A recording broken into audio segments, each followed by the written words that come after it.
Hello Golden Jobbergs! Welcome once again to my channel. This is Sir Job and welcome to Sir Job TV. Para sa lahat po ng mga new explorers, tsaka newly discovered pa lang po sa aking channel, please don't forget to subscribe and click the notification bell for you to be updated with my future videos. So, I already discussed to you the first portion of MELC number 12. So, for today's video, I am so very excited to share with you the last discussion in MELC number 12. And this is also to be considered as the last video to be produced in understanding culture, society, and politics. So our topic for this morning is all about responding to social, political, and cultural change. Welcome to my video number 89.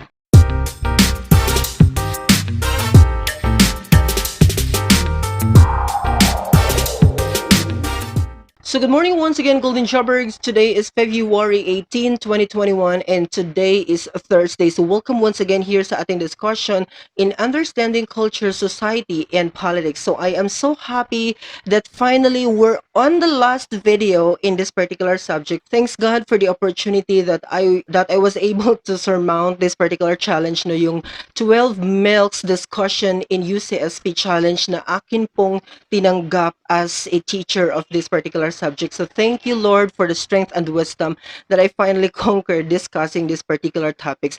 So I hope that you could be able to watch all the videos that I already produced from this particular subject. So ladies and gentlemen, I would like to remind that our topic for this morning will focus on responding to social, political, and cultural change. So in understanding this particular topic, the first concept that we need to learn is all about the inclusive citizenship. What do you mean by inclusive citizenship in the first place? Is a governing policy focused at giving all citizens a strong sense that they are members of the overall society. Take note po natin sa linya, they are members of the overall society. So meaning to say, everyone, no, is part of the government. You have to think that you are part of the government. That is what we call inclusive citizenship. Because pag sinabi natin exclusive, you are outside, okay? Pero pag sinabi natin inclusive, everybody is part of the government. So talking about inclusive citizenship, this includes access to public funds, public organizations, egalitarian rights, and acceptance by national figures. So pag sinabi natin everyone is part of the government, even the public funds, we have the right to question the government or to ask how the money is being used in the country, what are the projects, what are the proposed projects of the government in that particular setup. Public organizations, kailangan na monitor natin, no, ano yung mga functions ng public organizations. For example, nagpa-function ba ito according to the role and according to the functions that they need to cater or that they need to share to the people at the end of the day. So that is part, okay, or egalitarian rights and acceptance by the national figures. So talking about egalitarian rights, naibibigay po ba ang karapatang pantao sa lahat ng level? Because usually, nagkakaroon po ng gap. As I said to you, nagkakaroon ng gap as far as the function or as far as the implementation of the law according to the status of the person. Okay, ibig sabihin, pag mayaman ka, iba yung kanilang. So titingnan natin kung mayaman ba ang isang tao, meron ba siyang special treatment coming from the government. That is what we need to know at the end of the day as part of the government or by the virtue of the inclusive citizenship. So pag sinabi nating inclusive citizenship is a form of direct democracy. Highlight natin yon, direct democracy in which all citizens are involved in policy making and the government of their city in a bottom-up way rather than top-down. So kaya nga dito sa ating syudad, sa Butuan City, we have the concept of city ascending. Diba? Yun ang tagline natin, city ascending. Meaning to say, it's a city which has a progressive status. Okay, meaning to say, we are booming in terms of the economic aspect. So that's how they bannered Butuan City at the end of the day. So, direct democracy, everyone is involved. Ulit-ulit mong sinasabi, pag sinabi nating inclusive citizenship, meron po tayong karapatan and we are part of this particular government. Okay, kaya nga yung mga opinion nyo, yung mga statement nyo towards the government, yung mga recommendations and suggestions nyo towards the government, that should be open to the public and that should be accepted as a constructive way of suggestion coming from the public. Okay, so the next one is, aside from inclusive citizenship, let us also recognize the concept of participatory governance. Okay, when we speak of participatory governance, is a kind of theory which put emphasis on democratic engagement through deliberative practices. Okay, the desired output of participatory governance is citizen engagement. Highlight natin, citizen engagement. So meaning to say, from the inclusive government or from the inclusive citizenship, alam mo na part ka sa government na ito.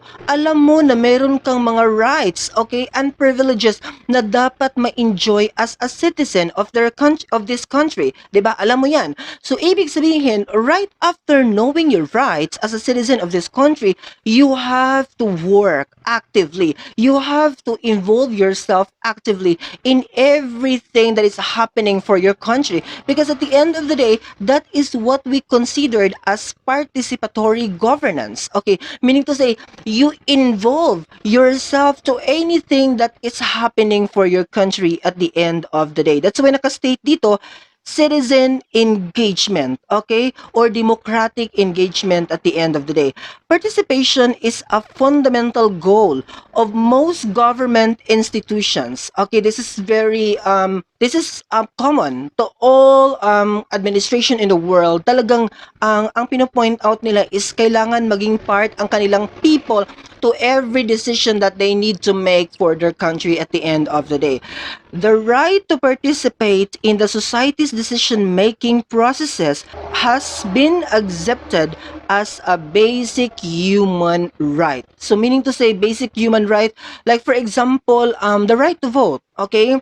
Long before, hindi pa nabigyan ng karapatan ng mga kababaihan na bumoto, but with the version of the right to suffrage, nagkaroon na po ng karapatan ang mga kababaihan na mag-vote. Okay, basically. So, that is our right, no? The right to vote. Actually, if you are going to open the Article 3 of our Constitution, naka-state po talaga doon ang 22 sections of the basic human rights of a certain citizen here in the Philippines. So, dapat alam nyo po yan because napakarami po nating karapatan na dapat nating malaman. Because remember, as what the Constitution says, nakasaad po doon that ignorance of the law excuses no one. So meaning to say, if you don't know your rights, you will no longer be enjoying that particular rights. So kailangan talaga alam mo. So sa lahat ng mga nanonood sa video na ito, buksan nyo po ang Article 3 ng ating 1987 Philippine Constitution. Nakasaad po doon sa Bill of Rights ang 22 sections ng karapatang pantao na dapat ma-enjoy at dapat maintindihan ng isang Filipino citizen at the end of the day. So pag sinabi nating participatory democracy is primarily concerned with ensuring that citizens are afforded an opportunity to participate or otherwise be involved in decision making on matters that affect their lives. Because basically, we are part of the country, whatever the decision of the government, whatever the decision of the administration, everybody is affected. So that is why you have the right to know and you have the right also to voice out your opinion at the end of that particular decision given by the people who are authorized to do so. Okay, basically. So it doesn't mean that meron silang position sa government, wala tayong karapatang magsalita. As a citizen, whatever your status in life, you have the right to speak. That is actually written in the Constitution. You have the power to speak. In America, accordingly, yung opinion ng tao is napaka-powerful. Okay? Kasi pinapakinggan talaga siya. Pero dito sa Philippines, medyo hindi pa natin kayang tanggapin sometimes ang opinion ng mga tao towards us or mga komento ng mga tao towards us. So as a government or as a public figure, we have to learn that value, that whatever suggestions, recommendations coming from the people, we should have to accept it constructively also within us. Though sometimes, hindi masyadong maganda yung delivery, but as a public figure again, we have to understand and we have to accept everything what the people says with that particular decision that we have done at the end of the day. So now let's proceed with our discussion on the concept of new media. What is new media in the first place? From media to mass media to electronic media and now to the so-called new media. So bago po ito sa atin, what is new media in the first place? Technology has a great influence on our way of living. This is correct. Especially now na meron tayong pandemic, talagang all of the things that we are doing, halos lahat po ng aspeto ng buhay, technology is involved and part of our daily transaction.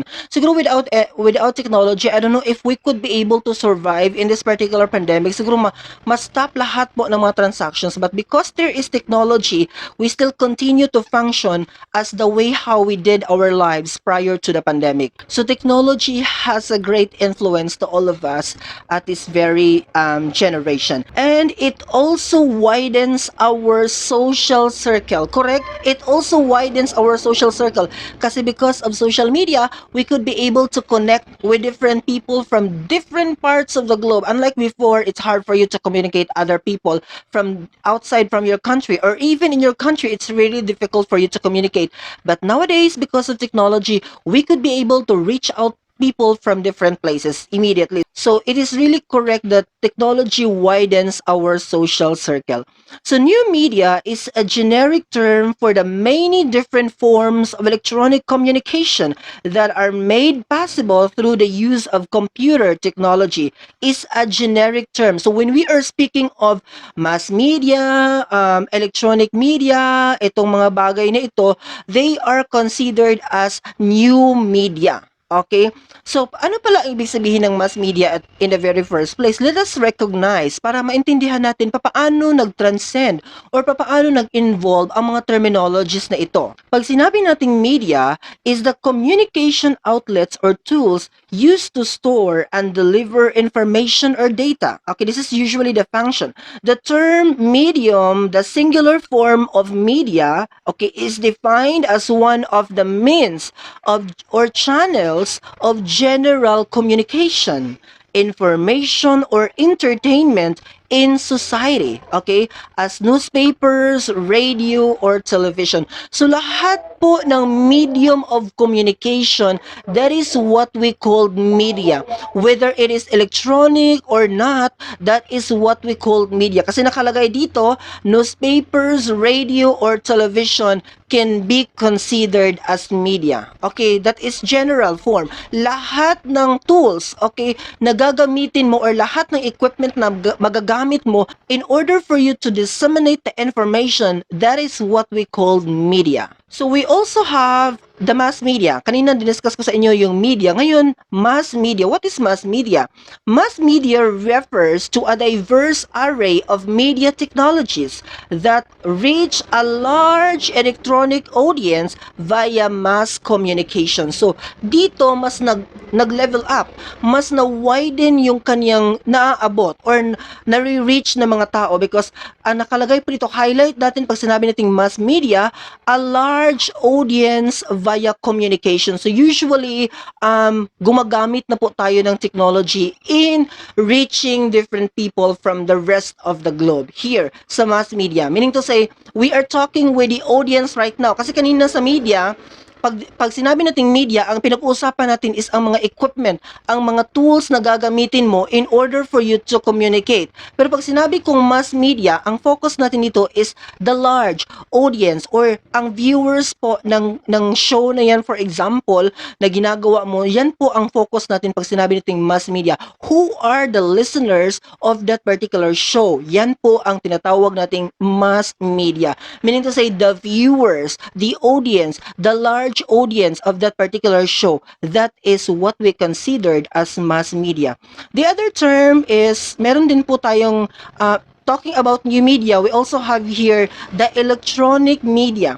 Pag sinabi ko ng mga electronic media, are media that use electronics or electromechanical audience to access the content. So this is now the common way, no?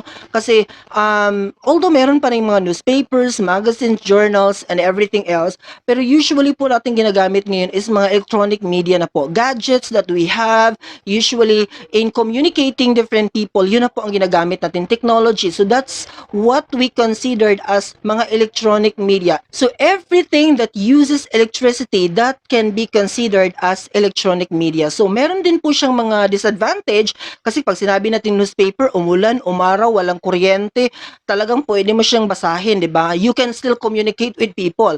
But here sa electronic media kasi, we are dependent much on the electricity, the power. So meaning to say, without that electricity, we could not be able to function, and we could not be able to spread or disseminate the information basically.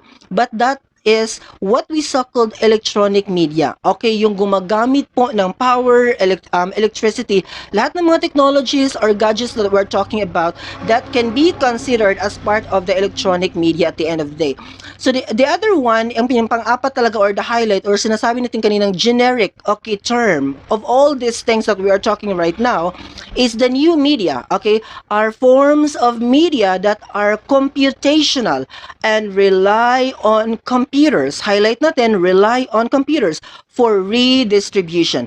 Some examples of a new media are computer animations, okay, computer games, human-computer interfaces, interactive computer installations, websites, and virtual worlds. So ito po yung mga advanced na ngayon, no, na ginagawa ng mga tao sa computer with the use of computer. Kasi noon ang basic lang naman na ginagawa ng tao sa computer is encoding, no, mga files, data, usually yan lang po.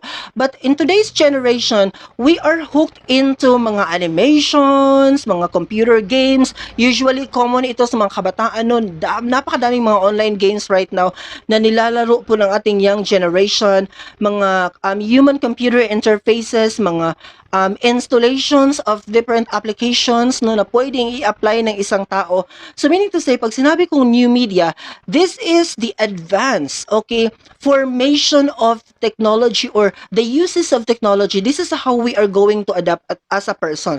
Because basically, ang ating topic naman ngayon is to respond the changes of the society of today, basically. Kasi as I said to you, kung hindi tayo mag-adapt, wala tayong survival na magagawa or we cannot survive if we will not adapt. So basically, ang pinag-uusapan natin dito is mga pagbabagong nagaganap sa ating mundo. Not only in the Philippines, but in the entire world. These are the changes that we need to know and we need to adapt at the end of the day. Because as I said to you, we cannot survive without adapting these particular changes. Okay?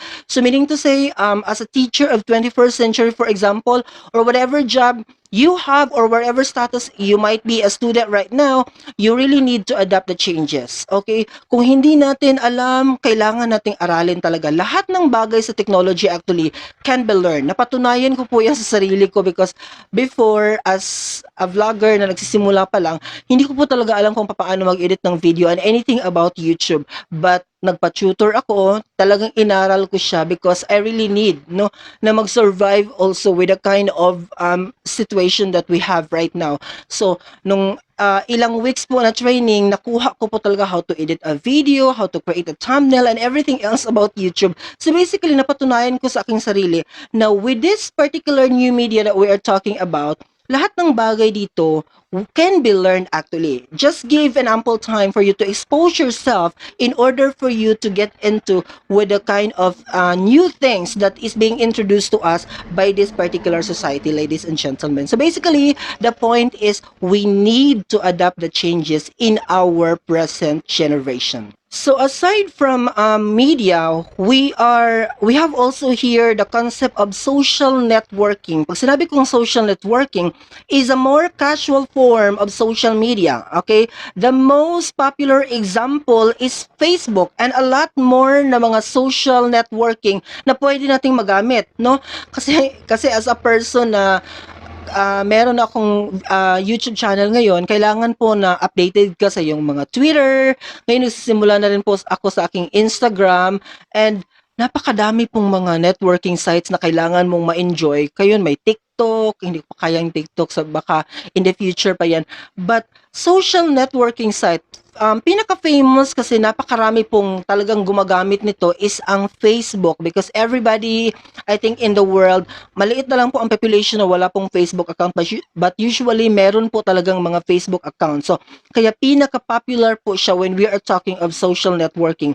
Social networking, by the way, is just one of the different forms and types of social media. Okay, because remember, we still disseminate information, we still communicate, but beware lang po kayo because in social media like this, for example, Facebook, wala po kasing filter ang Facebook, meaning to say, anybody can post an information, hindi legit na information, nababasa natin.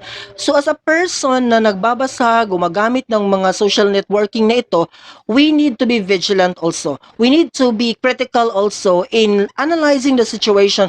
Baka scam ito or baka hindi ito legit na information. Huwag po tayong maniwala agad-agad sa mga nababasa natin sa mga social networking sites because others are posting just that one for entertainment value or baka gusto lang nilang kumuha ng attention. So we have to be careful also in digesting or in grasping that particular information that can be read sa mga social networking sites na ito na pinag-uusapan natin. So again, we are hooked on this particular social networking sites right now. No, very famous as I said is ang Facebook. Ilang oras po ba ang Facebook natin time every day? So usually sa ating mga young generations right now, talagang almost all their time nakukuha na po talaga ng Facebook at saka pumasok pa ang Instagram, pumasok pa si Twitter, and pinaka-famous ngayon meron pang TikTok, and of course may YouTube pa po. So mamili na lang po kayo kung saan nyo po gusto mag-enjoy, but we are still thankful also for this social networking sites kasi nabibigyan po tayo ng opportunity to enjoy with our time na parang napakalungkot ng panahon na ito, especially meron tayong pandemic and we cannot get along with our friends. So we are still also thankful to social networking sites because at least may enjoy pa rin natin yung moment in this particular situation that we have now. Others include forums, microblogging, bookmarking, video sites, and search engines. So, huwag natin kalimutan, ang mga search engines na ito is part also of the networking sites. Like for example, Yahoo Messenger or the Google. They usually ginagamit natin talaga in searching different things that we don't know. Nasa Google po natin makikita. But also, still, we need to be careful in using this particular search engines kasi may mga information din po na hindi talaga siya legit. So you have to read, you have to compare mga authors, different authors. Kung magkapareho po ang sinasabi nila, that means the information is accurate. So you have to use that information. Kasi maraming author na po ang nagsabi. Pero kung siya lang po ang nagsasabi niyan ay hindi siya sikat na author or hindi siya writer in the first place, so you have to reject the information at the end of the day. Might be, ginawa lang niya po ang information na yan to get attention. Diba? As I said to you. We also have, aside from social networking, mga pagbabagong nagaganap sa mundo, meron din tayong tinatawag na social movement. What is social movement? Social movement is defined as a set of attitudes or self-conscious actions, okay, by people seeking to change society. Highlight natin, ito po ay set of attitudes or self-consciousness action or self-conscious actions na ang goal po nila is to seek social change, mga pagbabagong gusto nilang gawin sa mundo. Social movements involve a large number of people. Highlight natin, pag sinabi natin social movement, it involves large number of people mobilized to endorse or resist any social and cultural change. Okay, mobilize to endorse or resist any social and cultural change. Anong mga examples ito para mas lalo nating maintindihan? Pag sinabi nating social movements, examples are civil rights movement in the United States, environmental movement, the green movement, gay rights movement, labor movement, anti-globalization movement, vegetarian movement, feminist movement. So these are the example of all the movements na ginagawa po, because as I said to you, ang pag-execute po ng social movement, it involves large number of people. So meaning to say, manghihikayat ka ngayon sa mga tao na sumama dyan sa goal mo na pagbabago sa society. Okay, ladies and gentlemen, hindi mo pwedeng gawin ito ng ikaw lang. So you have to encourage the people to join with the fight that you are fighting right now at the end of the day. So pag pareho kayo ng interest, pag pareho kayo ng nararamdaman, pag pareho kayo ng na-experience, of course, it's no longer difficult for you to involve the people or to let people to join what is you are fighting right now at the end of the day. So madali lang pong himukin ang mga tao because pareho po kayo ng na-experience. Okay? So, yung mga na-mention ko po kanina, ito po yung mga usual na mga movement na nangyayari sa atin ngayon in our generation today, because usually nangyayari po ang social movement when a society discriminate the existence of this particular people, or when the society unable to recognize this particular group of people, nabubuo po ang social movement. Okay, that's how we have to observe these particular changes in our society of today. So environmentalism is a social movement. Example, environmentalism is a social movement whose advocacies are in line, okay, with concerns for the environment, its protection and improvement. Highlight natin ito, environmentalism or environmental movement. Very important po ito sa ating lahat. Diniscuss ko na po sa inyo sa aking mga previous videos na I hope po we have to engage ourselves. Okay? Wala pong pinipili. Pag sinabi nating environmental movement, everybody should join this particular movement now. Okay? Kasi lahat po tayo, we are enjoying everything from the nature.